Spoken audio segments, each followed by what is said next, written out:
going on, everybody? This is Living in Arizona Now, and today we're going to show you the 12 best places to live in Arizona here in 2025. So if you're someone who wants to move to Arizona or live in Arizona or already do and looking for greener pastures, then this video is for you. Let's get into it.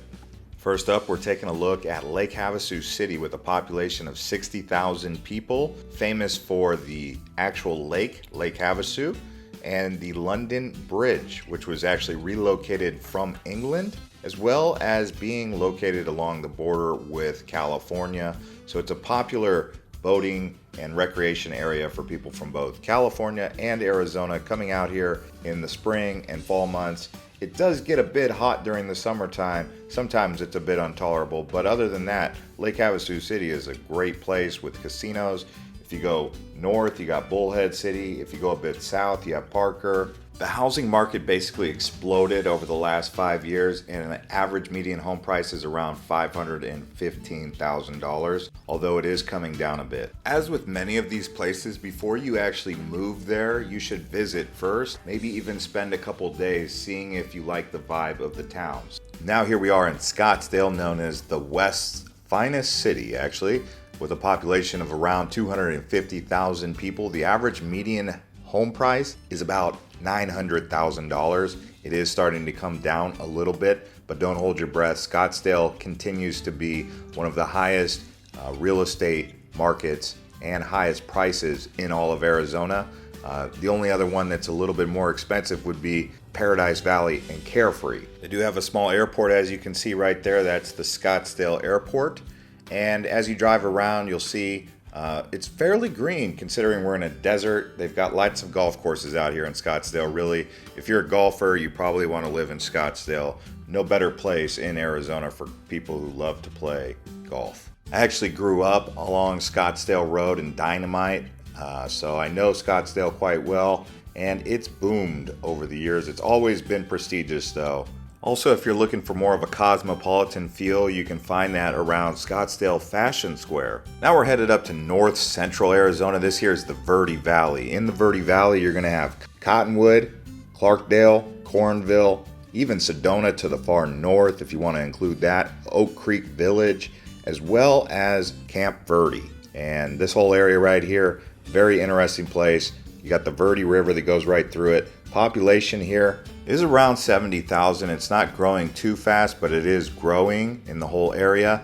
Check out the main street right there in Cottonwood. If you go up the mountain a bit, you can even end up in Jerome, which is considered one of the best tourist destinations for people looking for a weekend getaway from Phoenix. By the way, the Verde Valley is about an hour and a half to 2 hours away from Phoenix up the I-17, just depends on the traffic. The average median home price in the Verde Valley is $490,000. Life up here in the Verde Valley is a lot more laid back than being down in the Valley of the Sun of Phoenix. There is no big airports around here, so if you're going to fly out, you're going to have to go down there to Phoenix. Now here we are back at a suburb here in Phoenix. This is Peoria with a population of 110,000 people. But also the prices here are going up. So the average median home price is around $514,000. And unlike the others, this one's going up. So that tells you about the demand. They've got Estancia, the beautiful neighborhood out here. They've got Arrowhead Lakes right there on the border with Glendale. You're closer to the Arizona Cardinals out here. And Peoria keeps growing towards the north, actually. It also borders with Surprise and the Sun City area. There's Sun City Grand, Sun City. And I definitely consider Peoria to be a very family-friendly place. One of the things that I like about Phoenix and Tucson is we get spring training baseball, and Peoria is one of those cities that actually has the Mariners and the Cleveland Guardians. Used to be the Cleveland Indians, but yeah, there you go. Now here we are at the Catalina Foothills. This is in northern part of Tucson, sitting at the base of Mount Lemmon, which is part of the Catalina Foothills. Up here you have a population of around 50,000 people. Also, the average median home price is around $725,000, so it's a bit more of a high rent district. In fact, if you were to look at Tucson Metro, you'd have to say that between Oro Valley and Catalina Foothills, these are the two most expensive places. But I really like it up here in Catalina Foothills. Hopefully they can maintain its charm It's like at these foothills, you get wild animals in your backyard sometimes, javelina, bobcats, mountain lions. So that's what I really love about this place. In fact, this is in my top 3 places that I would live in Arizona. They also have some high-end golf courses for those of you who like golf. And if you're about an hour away from the University of Arizona Wildcats. Now we're headed up north again. This here is Flagstaff. So sitting at a mile high, well beyond a mile high because we're at 7,500 feet thereabouts. Home of the Lowell Observatory and Northern Arizona University. With a population around 80,000 people, most people start out in the downtown area and then explore. They go up to Humphreys Peak, or San Francisco Peak as some people like to call it, where they have the Snow Bowl ski resort. This is a little bit different vibe than what most people are expecting when coming to Arizona. They expect only desert. Well, guess what? We've got a lot of timber up here in the high country. They call it Northern Arizona, but really it's more like North Central Arizona. The BNSF Railroad and the Amtrak also have a station here. The average median home price is about $655,000, and it's decreasing slightly. Staying up in the Arizona high country, here we are in Prescott. Prescott Valley is its neighboring city. The average median home price is around $642,000, and it is up about 2.7%. So prices are going up here, unlike the others. The population is around 50,000 people. I've always thought that at any given time, Prescott could become the next Denver. I feel like there's always this population boom because of the way the city sits with Prescott Valley right next to it. It really reminds me of Denver. Up here, you're going to get 4 seasons. They have many different lakes. You can do forest hiking. They also have the YMCA camp. I went to the YMCA camp when I was a kid up here. Also, they have Whiskey Row, which is a nice place to go out for, say, New Year's or 4th of July, or maybe on a Friday or Saturday night. So if you're someone who likes to go out, that's the area to be. They have several different casinos. By the way, guys, we've made many videos about these places in particular.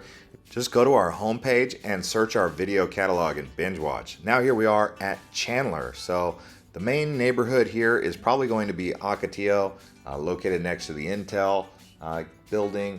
Now, Ocotillo is definitely the best place to be if you're trying to raise a family in the area of Chandler. But if you were to look at the top 5 suburbs in Arizona, you've got Chandler, Gilbert, Queen Creek, all right here in the southeast area of Phoenix.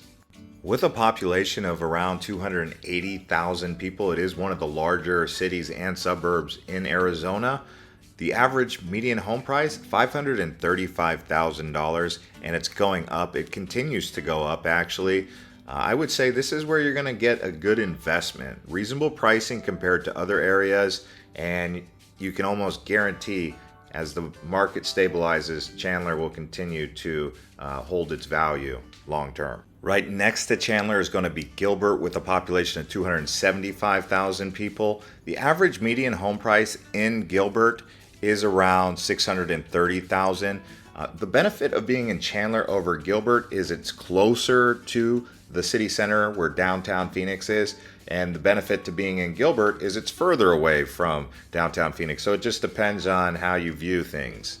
And the way I would describe the southeast region of Phoenix Metro, which is Gilbert, Chandler, and Queen Creek, I would say that Chandler was the original one. Gilbert learned from Chandler and did things just a little bit better, but it's closer to downtown Phoenix.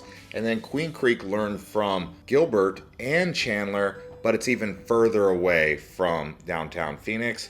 The benefit of being in Chandler and Gilbert is you have the freeway connections. Gilbert is a good place to raise a family, but if you're a single person, I would not recommend being in Gilbert. I would say you should be in Chandler. Now we're headed back down to the Tucson area. This is Oro Valley, so it's just a bit northwest of the Catalina foothills, on the west side of the foothills actually. They get nice monsoon storms here. They even get a little snow up on Mount Lemmon and the Catalinas. Oro Valley does have a population of around 50,000 people with an average median home price of around $510,000.